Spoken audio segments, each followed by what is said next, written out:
الهلال في مدينة النخيل لمواجهة الفتح في الجولة الأخيرة قبل التوقف. شوط أول سلبي مع تحفظ وأداء حسب الإمكانيات من الفتح، بل ظهر الفتح خطيرا في بعض اللمحات والكرات. معالم التكتيك في الهلال غير واضحة، ولمسات الأرجنتيني دياز لم تظهر.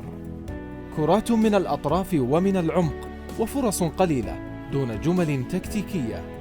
سيطرة سلبية ومملة وبطء في التحضير والتمرير أمام فريق متكتل. بدأ الشوط سلبي وانتهى كذلك. الشوط الثاني يبدأ والهلال بنفس الحال، لا تبديل ولا تجديد. استمر اللعب برتم ممل، وفي الربع الساعة الأخيرة دياز يتحرك في التغييرات. ليو وسالم وياسر بدلاء كانت كلمة الهلال معهم. ركلة جزاء لم تحتسب لسالم الدوسري. كرة عرضية من سالم الدوسري يتلقاها ليو بوناتيني، يدور ويسجل أغلى هدف أخرج الهلال من عنق الزجاجة التي وضع الهلاليون فيها أنفسهم، بدءا بإدارة الكرة ومرورا بالمدرب، وانتهاء عند البرود الذي أحرق قلوب الملايين من الهلاليين.